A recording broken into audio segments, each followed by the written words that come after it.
ုန်းကြီးဦးလာပါလူသားတကယ်စားခဲ့သလား1986ခုနှစ်တွေတုန်းကရန်ကုန်မြို့မှာလူသားစားတယ်လို့နာမည်ကြီးတဲ့ဘုန်းကြီးဦးလာပါဆိုတဲ့လူရှိခဲ့တယ်ဒီလိုတွေကြောင့်သူ့ကိုသင်္ကန်းဝတ်ထားပေမဲ့ဘုန်းကြီးတစ်ပါးလို့ပြောဖို့ရခက်ပါတယ်သူ့ရဲ့ကျောင်းဒီနေရာကအခုတောင်ကလာပါမြို့နယ်ပါရမီလမ်းမကြီးဘေးကဘုန်းကြီးကျောင်းတွေအများကြီးရှိနေတဲ့နေရာပါအဲ့ဒီကာလတုန်းကအခုလိုလူနေအင်ဂျီတွေတိတ်မရှိသေးပဲမြို့အစွန်ဖျားလို့ဖြစ်နေပြီးအဲ့ဒီထဲမှာဦးလာပါရဲ့ကျောင်းနဲ့တကျောင်းအပါဝင်ပါဦးလာပါရဲ့ကျောင်းမှာသူမိန်းမဖြစ်သူနဲ့တာဖြစ်သူတို့လည်းအတူနေကြပါတယ်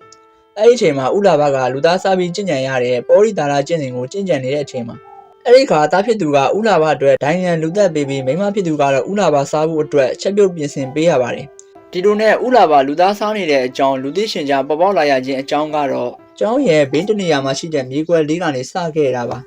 အဲ့ဒီနေရာလေးကိုအဲ့ဒီဒေတာနီးဝန်းကျင်ကဘုန်းကြီးကျောင်းသားလေးတွေကညနေဆိုချင်းလာခတ်ကြပါတယ်တနေ့ညနေခင်းမှာချင်းခတ်နေရင်ကျောင်းသားတစ်ယောက်ကချင်းခတ်လိုက်တာချင်းလုံးကဦးလာပါရဲ့ဘုန်းကြီးကျောင်းထဲကိုဝင်သွားပါတယ်အဲ့ဒီခါချင်းလုံးတက်ကောက်တဲ့ကျောင်းသားလေးလည်းအချင်းတော်ကြာရဲ့အထိပြန်ထွက်မလာတော့ဘူးလို့သိရပါတယ်အဲ့ဒီပတ်ဝန်းကျင်မှာလည်းတနေ့ထက်တနေ့လူပြောင်းမှုတွေကပိုပြီးများလာပါတယ်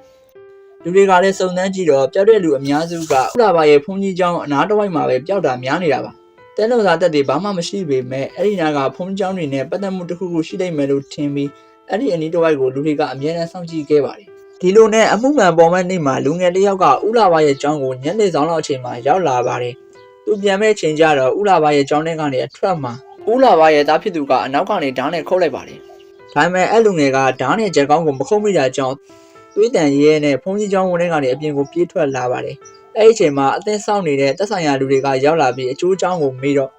ဘာရန်ညိုးရန်စားမှမရှိပဲဦးလာပါရဲ့သားကဓာတ်နဲ့ခုတ်တဲ့အကြောင်းသိရတဲ့အခါဦးလာပါရဲ့ကျောင်းကိုဝင်ရောက်စစ်ဆေးကြပါတယ်ကျောင်းထဲကိုဝင်စစ်တဲ့အခါဆင်းအိုးကြီးတစ်ခုထဲမှာခုတ်ဖြတ်ပြီးဆေးစိမ်ထားတဲ့လူခန္ဓာကိုယ်စိတ်ပိုင်းတွေကိုတွေးလိုက်ရပါတယ်အဲ့ဒီကဦးလာပါကိုဖမ်းဆီးပြီးစစ်ဆေးပြီးရဲ့နောက်မှာအပြစ်ရှိကြောင်းတွေ့ရလို့တေတံပေးခဲ့ပါတယ်စစ်ဆေးချက်တွေကဦးလာပါကလူသားစားပြီးကျင့်ရတဲ့ပေါ်ရီတာလာကျင့်တဲ့တစ်ခုကိုကျင့်ကြံနေကြောင်းသူကအရှင်အစ္ဆဂေါဏတို့လိုထွက်ရပဝိဇ္ဇာတို့ဖြစ်နေကြောင်းသိလိုက်ရပါတယ်ဦးလာပါကရရဓခန့်ရရိတ်တက်စင်နဲ့နှက်ဆက်တဲ့ဖုန်ကြီးတူပါလူသားစားတဲ့နေရာမှာလည်းပြီးဆိုလည်းစားတာမဟုတ်ဘဲနဲ့ကာလာမန်နယ်တွေကိုရွတ်ပြီးသူ့နေတန်နဲ့သူစားရတာပါတချို့ကလည်းဦးလာပါကိုမြေမနှင်းသားစားရလို့လည်းဆိုပါတယ်အရောက်တရာပြည့်ရင်မြေရှိုးပြီးမိုးပြန်နိုင်တယ်လို့လည်းဆိုပါတယ်နောက်ထပ်လူသားနည်းနည်းစားပြီးရဲ့အခါသူ့ရဲ့ကျင့်စဉ်ကပြီးမြောက်တော့မှဖြစ်တဲ့အကြောင်းလူသားစားတဲ့အခါမှာလည်းနေနံတင်သားတွေကိုသာစားရတာဖြစ်ကြောင်း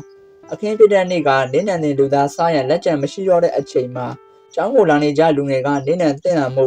တက်ရန်အကြံစီမရှိပဲတက်ခိုင်းခဲ့တာဖြစ်ကြောင်းဖြောင်းချက်ပြီးပြောဆိုခဲ့ပါတယ်ဦးလာပါနဲ့ပတ်သက်လို့နောက်ထပ်ကွဲလွဲမှုတစ်ခုကလည်းရှိနေပါတယ်အဲ့ဒါကဦးလာပါစားဖို့အတွက်လူသေးလောင်းတွေကိုတပည့်ဖြစ်သူမောင်ငယ်ကတင်းချိုင်းမှာရှာပေးရတာပါနောက်ပိုင်းမှာရှာရတာအဆင်မပြေတော့ဘုန်းကြီးကျောင်းထဲဝင်လာတဲ့သူကိုတက်အသားကိုယူပြီးအခြေစိန်ထားပါတယ်အယိုးတွေကိုတော့မြေကြီးနဲ့တူပြီးခြေရလက်ရဖျောက်ထားပါတယ်